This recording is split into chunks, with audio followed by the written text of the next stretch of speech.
굉장히 파괴적이고 고통을 받을 수 있는 관계가 있습니다. 인간관계는 삶의 원동력이자 행복과 성장의 근원입니다. 하지만 때로는 어떤 관계들이 지나치게 파괴적으로 작용하며 사람들에게 상처와 고통을 주기도 합니다. 이러한 굉장히 파괴적인 관계는 어떠한 형태로 나타나고 그로 인해 우리가 겪게 되는 어려움들은 무엇일까요? 첫 번째는 집착하는 사람입니다. 여러분은 집착하는 이유가 무엇이라고 생각하나요? 정말 사랑하고 관심이 있어서 그럴까요? 그렇다면 참 좋을 것이지만 잘 분별해야 합니다.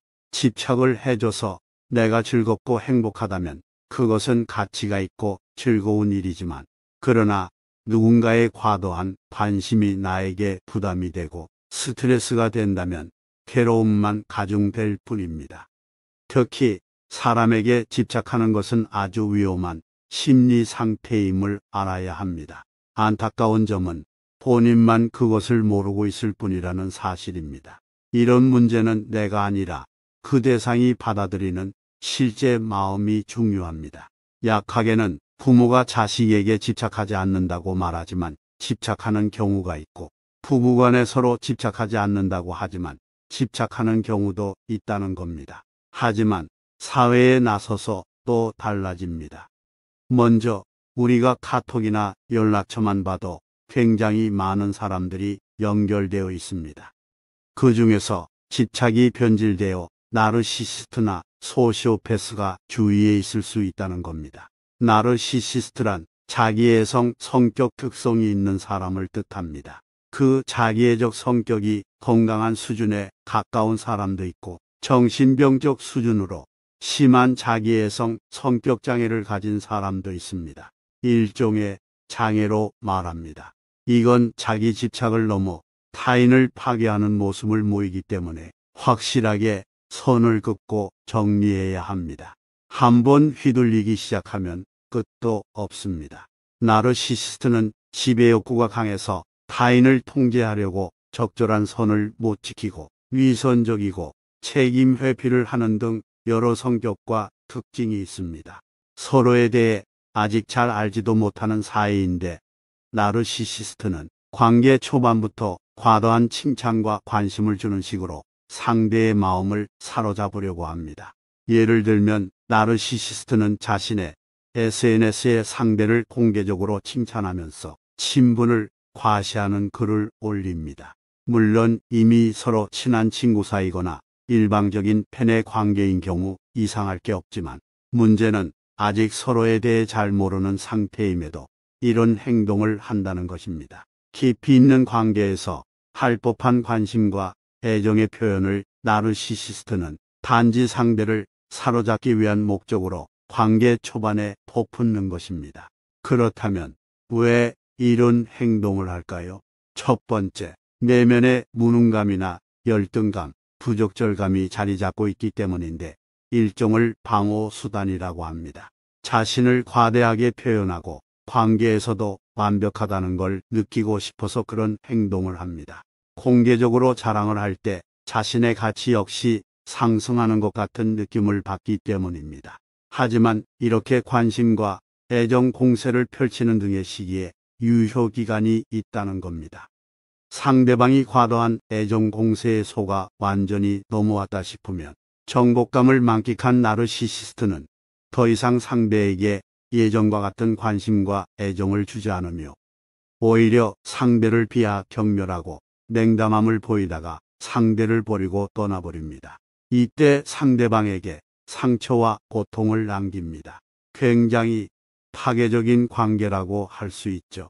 다른 표현을 쓴다면 새로운 재물을 찾아다니며 같은 짓을 반복한다고 합니다. 생각만 해도 끔찍합니다. 두 번째는 공감 능력이 없는 게 아니라 공감을 해야 할 필요성을 못 느껴서라고 합니다. 정신과 전문의 이 말에 따르면 나르시시스트는 공감 능력이 없는 게 아니라 남들에게 공감을 해야 할 필요성을 못 느낀다고 합니다. 나르시시스트는 불륜을 저지를 가능성이 매우 높다고 하는데요.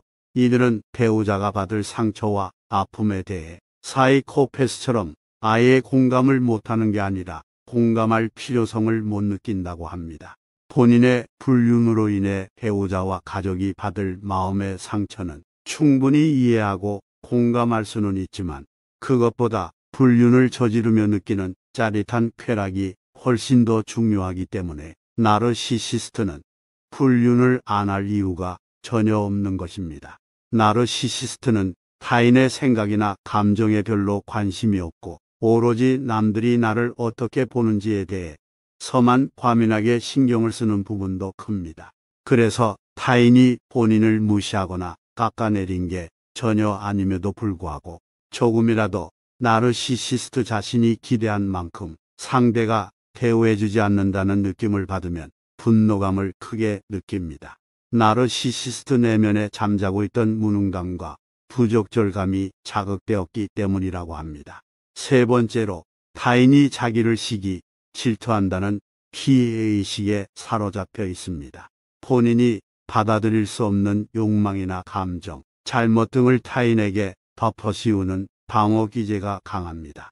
나르시시스트는 질투심과 시기심이 강하지만 자신의 이런 특성을 절대로 인정하고 싶어 하지 않습니다. 그래서 나르시시스트는 자신의 이런 부정적인 감정을 타인에게 이입시켜서 역으로 타인이 본인을 시기, 질투한다고 믿어버립니다.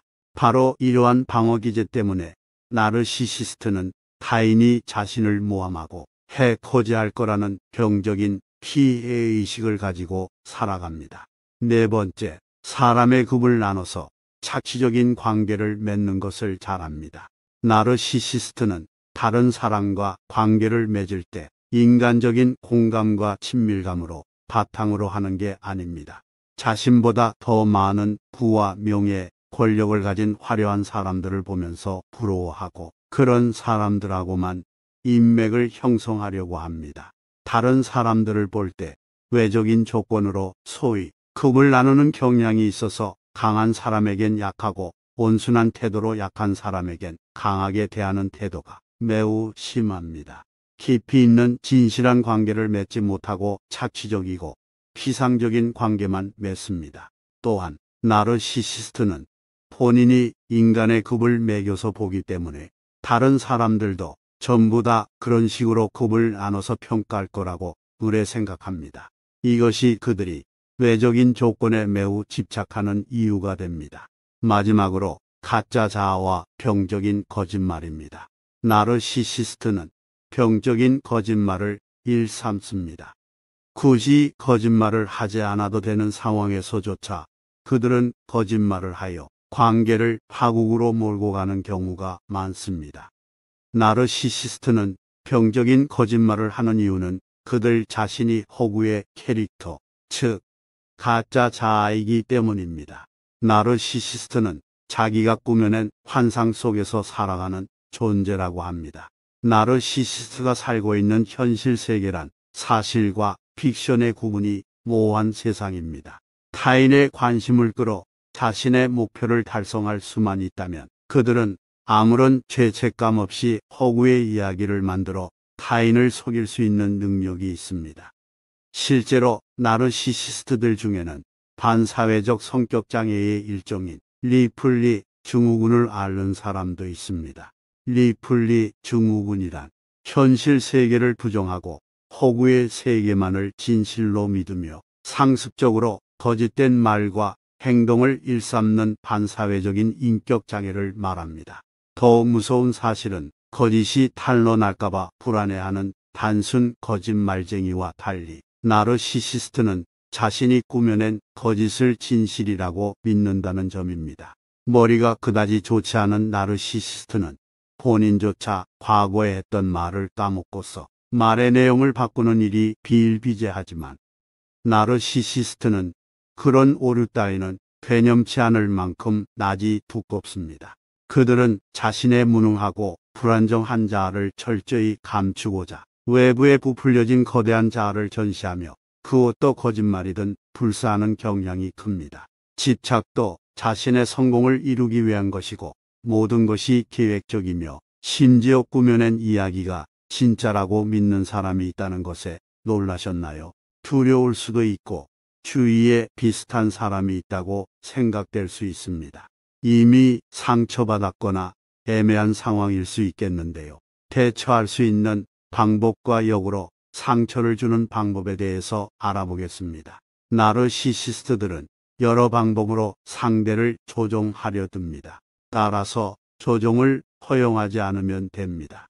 나르시시스트들은 애정 공세, 가스라이팅, 보복 등 다양한 조종 수단을 장착하고 있습니다. 직접적으로 맞서 다가는 이들의 기술에 말려들게 되며 그게 바로 나르시시스트들이 원하는 것이기 때문에 조종하려 들 때 그냥 무시하는 것이 가장 좋습니다. 이렇게 하면 더 이상 조종할 수 없어 미쳐버리게 된다는 것이죠. 기억할 것은 나르시시스트와 논쟁은 금물입니다. 이들은 자신의 뜻이 이루어질 때까지 상황을 악화시키기 때문입니다.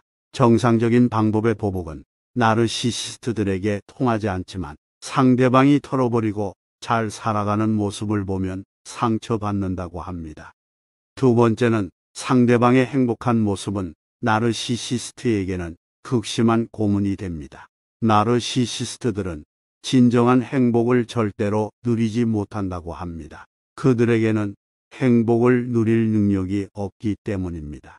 나르시시스트들 할 수 있는 건 상대방을 가지고 놀고 꺾어버리는 것뿐인 것입니다. 그 사람이 없을 때 오히려 최고의 삶을 살고 있다는 걸 보여주면 나르시시스트 나름대로 마음의 상처를 받게 된다고 합니다. 세 번째는 경계하는 것입니다. 그들은 이런 상황을 아주 싫어한다고 합니다. 그 사람으로부터 내가 필요한 게 무엇인지에 따라 경계를 설정해 보는 것입니다. 그리고 그 사람이 어떻게 해주기를 원하는지 정확하게 말하는 게 좋습니다.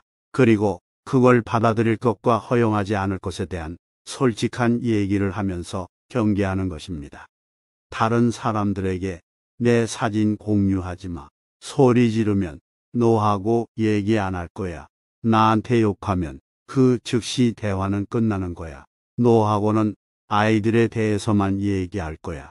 이런 식으로 허용과 거절에 대한 경계를 명확히 하면 한방 먹일 수 있습니다. 네 번째는 내 필요에 초점을 맞추면 나르시시스트는 무엇인가를 잃게 됩니다. 잊지 말아야 될 것은 그들은 그 누구보다 옆에 있는 사람을 이용하려 든다는 것입니다. 이런 사람들은 상대방이 자신을 위해 존재하기를 바랍니다. 물론 보답은 없습니다. 이제부터 안 되라고 말하고 내가 원하는 것에 집중해야 합니다. 나르시시스트들은 이렇게 하면 엄청나게 짜증이 나면서 내가 얼마나 대단한 파트너인지를 깨닫게 되는 것과 한방 먹이는 시원함을 가질 수 있습니다. 다섯 번째는 약간 섬뜩하지만 나르시시스트는 상대방으로부터 반응이 있어야 만족을 느낍니다. 그러니까 반응하지 않는 것도 필요합니다. 나르시시스트들은 상대방이 화를 내거나 괴로워하기 원한다는 사실을 알아야 합니다. 또는 사과하기를 바랍니다. 폭언, 눈물 또는 사과 등 어떻게든 반응을 보이면 나르시시스트들은 승리감을 느낀다는 겁니다. 굉장히 섬뜩합니다. 어렵겠지만 최선을 다해 침착함을 유지하며 반응하지 않는 것을 목표로 합니다. 다음과 같이 해는 걸 추천합니다. 심호흡을 몇 번 한다. 열을 센다. 스스로에게 침착하자라는 말을 반복한다. 평온한 장면을 떠올린다. 쉽지 않겠지만 그동안 당한 게 있으면 침착함을 유지함으로 한방 먹여보세요. 그리고 나를 아껴주고 사랑하고 나를 지지해주는 사람들을 만나야 합니다. 회복하는 동안 나를 아껴주며 회복해야 합니다. 그리고 나를 지지해주는 사람들을 의지하는 것이 좋습니다. 나르시시스트는 일부 지인들이 나로부터 돌아서게 만들 수도 있습니다.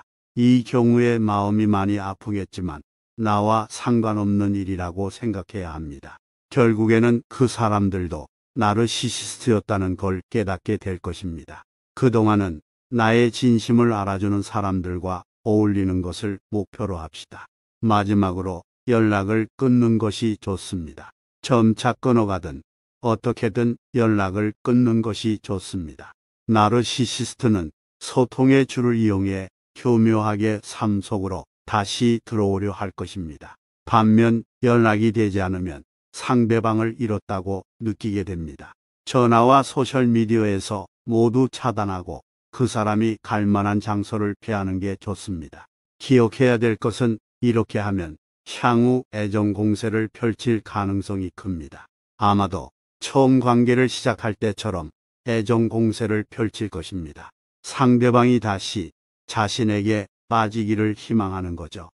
집착합니다. 하지만 애정 공세는 오래가지 않을 것입니다. 하지만 여기에 살짝 틈을 주고 방어가 느슨해지면 원래의 행동이 나옵니다. 듣기 좋은 소리를 쏟아내기도 하고 많이 보고 싶다고도 말할 겁니다. 이런 행동은 상대방이 돌아오게 하려는 수단일 뿐입니다. 당신이 돌아오면 나르시시스트의 게임은 다시 시작됩니다. 강한 집착은 관계를 파괴적으로 몰고 갑니다.